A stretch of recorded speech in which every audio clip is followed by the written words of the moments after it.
والمطلقات يتربصن بأنفسهن ثلاثة قروء آمنت باللہ صدق اللہ مولانا العظیم۔ معزز و مکرم سامعین،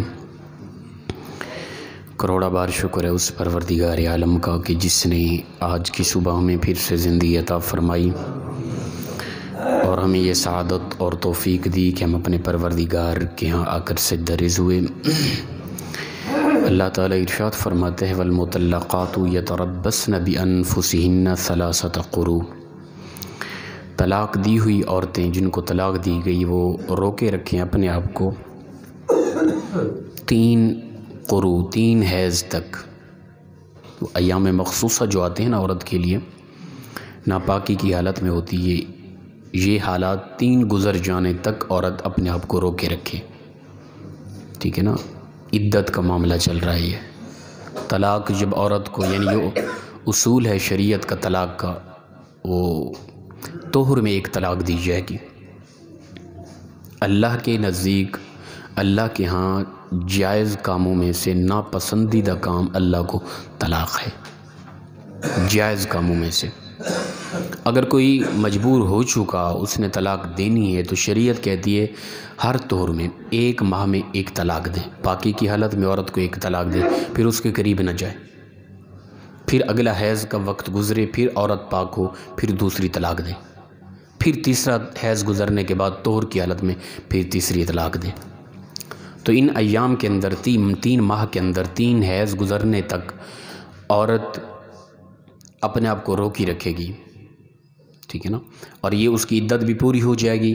اور انہی دنوں کے اندر اگر مرد چاہتا ہے تو آخری طلاق یعنی تیسرے حیض گزرنے سے پہلے وہ رجوع بھی کر سکتا ہے۔ اگر وہ تیسرا حیض بھی گزر گیا اور اس نے تیسری طلاق دے دی تو پھر وہ عورت حرام ہو جائے گی۔ وَلَا يَحِلُّ لَهُنَّ أَن يَكْتُمْنَ مَا خَلَقَ اللَّهُ فِي أَرْحَامِهِنَّ، اور فرمایا عورت کے لیے نہیں ہے جائز کہ وہ چھپائے رکھے جو اللہ نے پیدا کیا اس کے پیٹ میں، اس کے رحم میں اگر بچہ ہے تو وہ اس سے آگاہ کرے گی، کیونکہ عدت کے معاملات مختلف ہیں۔ مطلقہ کے لیے عدت کے اور حکم ہے، اور حاملہ کے لیے اور حکم ہے، بیوہ کے لیے اور حکم ہے، یہ آگے مختلف مقامات پر وضاحت آ رہی ہے۔ مطلقہ عورت ہے جو اس کے لیے 3 ماہ ہے، یاد رکھیں 3 حیض گزرنے تک وہ اس کی عدت ہے، وہ پوری کرے گی، اس کے بعد اگلا نکاح کر سکتی ہے وہ۔ اسی طرح اگر حاملہ ہے، وہ چاہے بیوہ ہے یا مطلقہ ہے، تو جو ہی بچہ پیدا ہوگا اس کی عدت ختم ہو جائے گی، ٹھیک ہے نا۔ تو فرمایا کہ عورت کو چاہیے کہ وہ آگاہ کرے، چھپا کے نہ رکھے۔ ان کن یؤمن باللہ والیوم الآخر، اگر ہو تم ایمان رکھتے اللہ پر اور آخرت کے دن پر، یہ عورتیں اگر ایمان رکھتی ہیں اللہ پر اور آخرت کے دن پر تو حقیقت سے آگاہ رکھیں کہ ان کے ہاں مثال کے طور پہ 3 ماہ گزر جانے تک بعض عورتوں کا پتہ ہی نہیں چلتا، اس ظاہر نہیں ہوتا کہ یہ حاملہ ہیں یا کچھ بھی، اور وہ چھپا کے رکھیں، بعد میں اظہار کریں تو پھر مرد پچھتاتا رہے کہ میرا تو بچہ تھا اس کے پیٹ میں، طلاق تو پھر بھی ہو جائے گی نا۔ اور عورت آگاہ کر دے، تیسرے حیض گزرنے سے پہلے عورت آگاہ کرے دے کہ میں حاملہ ہوں، تاکہ وہ مرد تیسری طلاق دینے سے گریز کرے۔ ممکنہ صورت ہے کہ اس بچے کی محبت کی وجہ سے وہ دوبارہ اس کے ساتھ رجوع کر لے، تو اس بنا پر فرمایا لازماً عورت کو آگاہ کرنا چاہیے۔ اور وَبُعُولَتُهُنَّ أَحَقُّ بِرَدِّهِنَّ فِي ذَلِكَ إِنْ أَرَادُوا إِصْلَاحًا، اور جو مرد ہے وہ زیادہ حق رکھتا ہے اس معاملے کے اندر کہ وہ ان ایام، اس مدت میں، فی ذالک اس مدت کے اندر بردہن اس کو لوٹا لے، یعنی تیسری طلاق سے پہلے 3 حیض گزرنے سے پہلے وہ مرد اپنی عورت کا رجوع کر سکتے، اسے لوٹا سکتے اپنی طرف دوبارہ۔ ان ارادو اصلاحا، اگر وہ بھلائی کا ارادہ رکھتا ہے، اصلاح کا ارادہ رکھتا ہے۔ بعض دفعہ ہوتا ہے نا کہ یہ زمانہ جاہلیت میں یہ تھا کہ لوگ طلاق دیتے، پھر عدت قریب ہوتی، مکمل ہونے والی ہوتی، بھی آٹومیٹکلی تیسری طلاق ہو جائے گی، عورت فارغ ہو جائے گی تو پھر رجوع کر لیتے، رجوع کرتے ہی پھر اگلے دن پھر طلاق دے دیتے۔ لیکن شریعت نے محض 3 آپشن دیے ہیں بس۔ کسی نے اپنی بیوی کو 2 طلاقیں دے دی، پھر رجوع کر لیا، اب زندگی میں ایک آپشن ہے اس کے پاس بس، جب کبھی بھی وہ ایک طلاق دے گا وہ طلاق مغلظہ ہو جائے گی، عورت فارغ ہو جائے گی۔ محض 3 آپشن۔ پہلے یہ ہوتا تھا کہ اگر رجوع کر لیا تو پچھلی وہ طلاقیں زائل ہو گئی ہیں، لیکن اب نہیں ہے، وہ شریعت نے پابند کر دیا، 3 آپشن دیے، 3 مرتبہ کہہ دیا عورت فارغ ہو جائے گی۔ وَلَهُنَّ مِثْلُ الَّذِي عَلَيْهِنَّ بِالْمَعْرُوفِ، اور اسی طرح ان کی مثل، ان پر یعنی عورتوں کے حوالے سے فرمایا ان کی مثل، جس طرح مردوں کے حقوق ہیں عورتوں پر، اسی طرح فرمایا کہ عورتوں کے حقوق بھی ہیں مردوں پر، ٹھیک ہے نا؟ یہ نہیں کہ صرف بس عورت ہی اپنے حقوق دے کے اور مرد اس پر چڑھائی رکھے اور مرد پر کوئی حقوق نہیں، ایسا نہیں، بلکہ مردوں پر بھی کئی حقوق ہیں۔ لیکن وَلِلرِّجَالِ عَلَيْهِنَّ دَرَجَةٌ، مرد کو اللہ نے عورت پر فضیلت دی ہے، درجے کے حوالے سے مرد حاکم ہے۔ الرجال قوامون علی النساء، مرد فرمایا حاکم ہے۔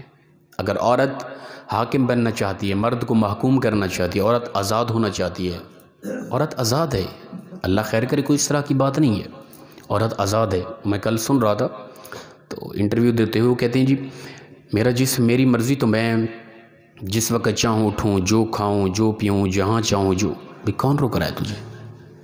کسی عورت پر کوئی پابندی ہے کہ تو نے یہ کھانا ہے یہ نہیں کھانا؟ کوئی اپنی بیوی پر یہ پابندیاں لگاتا ہے؟ نہیں۔ کوئی اپنی بیوی پر یہ پابندی لگاتا ہے کہ فلاں وقت تک تو نے جاگتے رہنا ہے اور فلاں وقت فلفور اٹھ جانا ہے؟ آزاد ہے زندگی۔ غلامی تو تب تھی جب اسلام نہیں آیا تھا نا، اسلام سے پہلے غلامی تھی۔ اسلام سے پہلے تو سوائے رسوائی اور ذلت کے عورت کو کچھ بھی نہیں مل رہا تھا۔ عورت ذات ایسا بھی لمحہ گزرا اس دھرتی پر کہ عورت کو انسان نہیں سمجھا جاتا تھا، انسان صرف مرد کہلاتا تھا، عورت صرف مرد کی زندگی کو بہتر کرنے کے لیے، استعمال کے لیے، کام کاج کرنے کے لیے ہوتی تھی۔ ایسا وقت گزرا کہ عورت نے جانور ذبح کیا، گوشت بنایا، پکایا، پکنے کے بعد مرد نے کھانا، عورت پہ حرام تھا۔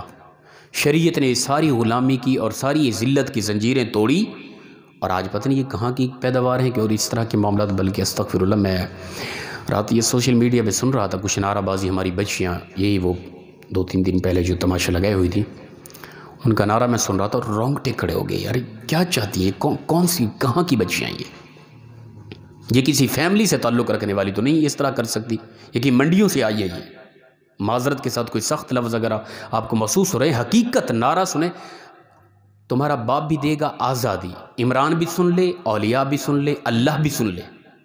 یہ لفظ، یہ نعرہ بازی ہمارے ملک پاکستان کے اندر یہ خواتین لگائے جا رہے ہیں، کیا مطلب ہے اس کا؟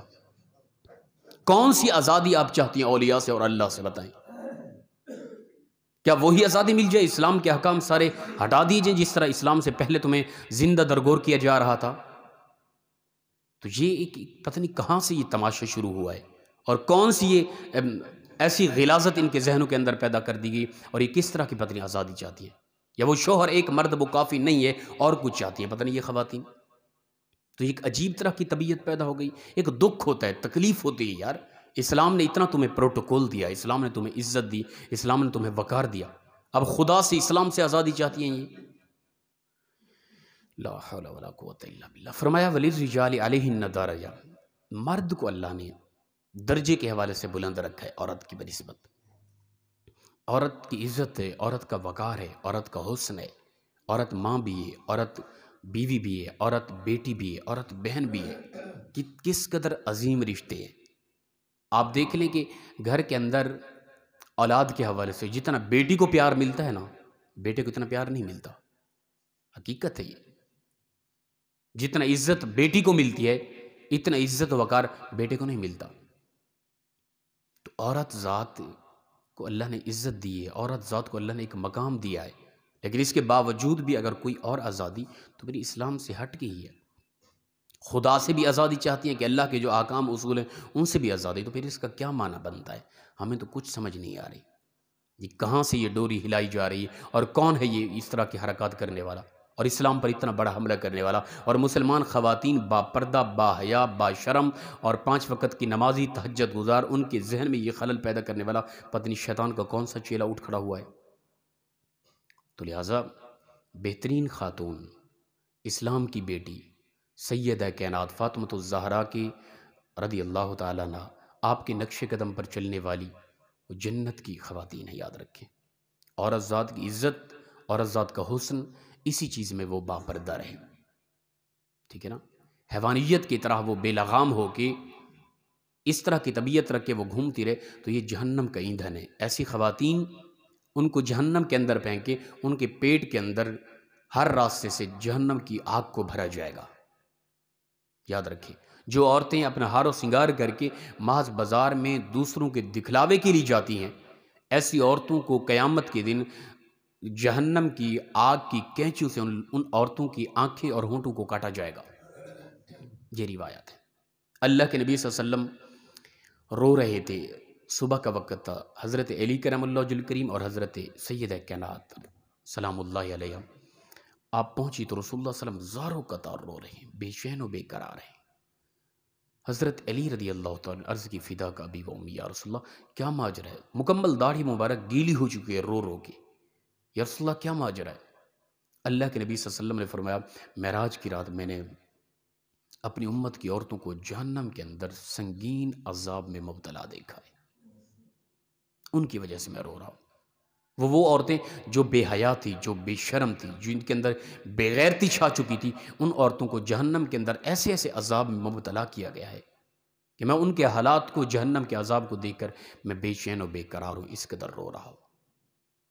تو یہی وہ عورتیں تھیں جو اس طرح کی طبیعت رکھنے والی، جو خدا سے، رسول سے، دین سے آزادی چاہتی ہے، جو دین سے پہلے کی خواتین تھی، ان سے رابطہ کرے اور ان سے پوچھے، ان کی روحوں سے کہ تمہارے ساتھ کیا بیتی دنیا کے اندر، کیسا تمہارا حشر ہوا۔ پیدا ہوتی تم تو پہلے تو زندہ درگور کر دی جاتی تھی، اگر تم بڑی ہو بھی جاتی، تمہاری پرورش ہو بھی جاتی، محض استعمال کے لیے تھی تو۔ اگر تم ماں بن بھی جاتی تو پھر بیٹوں کے ہاتھوں منڈیوں میں بیچی جا رہی تھی، یا باپ کے فوت ہونے کے ساتھ ساتھ تجھے تیرے شوہر کے، مردہ شوہر کے ساتھ زندہ تجھے دفن کیا جا رہا تھا۔ یہ تیری اوقات تھی، اسلام نے تجھے عزت دی۔ ابھی اسی اسلام کو چیلنج، اب اسی خدا کے ساتھ تو اس طرح کی بکواست کر رہی ہے۔ تو یہ غلاظت ہے، ایک شیطان کا بہت بڑا حملہ ہے اور جہنم کا ایندھن بننے کا بہت بڑا سبب ہے۔ اس طرح کے پروگرام اپنی بچیوں کو نہ دکھائیں۔ لائیو ٹی وی پہ چل رہے ہیں، ان کو فوراً بند کر دیں۔ ہماری بچیاں گھروں کے اندر اس طرح کی غلیظ قسم کی عورتوں کو نہ دیکھیں، اس معاملے کے اندر احتیاط کریں۔ تو اللہ فرماتا ہے کہ پروردگار نے مرد کو حاکم بنایا، عورت کے حوالے سے مرد کو درجہ زیادہ دیا ہے۔ واللہ عزیز الحکیم، اللہ غالب حکمت والا ہے، وہی بہتر جانتے کہ کیا کرنا ہے۔ اور عورت کسی حوالے سے بھی حکومت نہیں کر سکتی، یاد رکھیں۔ اگر کسی کی یہ طبیعت ہے، کوئی اس طرح کے نعرے لگاتا ہے خواتین کے حوالے سے، اس کو حکمرانی دینا چاہتا ہے، تو وہ 101% غلط ہے۔ شریعت اس چیز کی اجازت نہیں دیتی۔ اگر حکمران عورت نے بننا ہوتا تو 1,24,000 کم و بیش انبیاء آئے، ان میں سے ایک خاتون بھی نبی بن کے آتی نہیں۔ مصلی رسول پر خاتون کو اجازت نہیں ہے کہ وہ اللہ کے نبی پہ ان کے مصلی پہ کھڑے ہو کے نماز پڑھا سکے، جب ممبر پہ بیٹھ کے وہ خواتین کو درس دے سکے، اس طرح جائز نہیں عورت کے لیے۔ عورت کا نظام زندگی الگ ہے، لیکن عورت آزاد ہے، غلام نہیں ہے۔ غلامی سے آزاد کرایا اسلام نے۔ اور جو یہ طبیعت رکھتے ہیں کہ فلاں خاتون کو ہماری حکمران بن جائے، وہ پھر کم عقل ہی ہے، نادان ہی ہے وہ، معذرت۔ عورت ناقص العقل ہوتی ہے مرد کی بنسبت۔ جب عورت حاکم بن جائے گی، مردوں کے فیصلے عورت کرے گی، تو اس معاشرے کا کیا حشر ہوگا؟ اسی وجہ سے عورت کو اتھارٹی نہیں دی گئی کہ عورت طلاق دے، ناقص العقل ہے۔ اگر عورت کو اتھارٹی دی جاتی تو ہر گھر برباد تھا، آئے روز تماشے ہوتے، چھوٹی چھوٹی بات پر عورت جذباتی ہو کے طلاق دے دیتی۔ یہ اتھارٹیاں عورت سے لے لی گئی، ناقص العقل ہے۔ مرد کے اندر سنجیدگی ہے، مرد کے اندر علم ہے، مرد کے اندر فکر ہے، مرد کے اندر سوچ ہے۔ اللہ نے اسے ایک ذہانت کے طور پہ قوت عطا کی ہے۔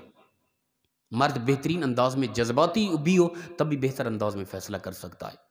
تو کسی بھی حوالے سے نہ نبیوں کے اندر کوئی عورت آئی، نہ حکمرانی کے طور پر عورت جائز ہے، نہ طلاق کی اتھارٹی دی گئی، نہ مصلی رسول، ممبر رسول پر عورت کو اجازت ہے۔ عورت گھر کے معاملات کو بہتر کرے گی۔ عورت کا تعلق خاص ان 3 مردوں سے، باپ کے ساتھ، بیٹے کے ساتھ، بھائی کے ساتھ اور شوہر کے ساتھ۔ یہ عظیم رشتے ہیں، بس ان کے ساتھ تعلق رکھے، انہی کے ساتھ زندگی ہے اس کی۔ اگر اس کے علاوہ مکمل آزادی چاہتی ہیں، ان کا دین سے کوئی تعلق نہیں ہے، پھر وہ اپنے آپ کو جہنم کا ایندھن بنا رہی ہیں۔ پروردگار ہم سب کو مخلصاً انداز میں عمل کی توفیق عطا فرمائے۔ وآخر دعوانا الحمد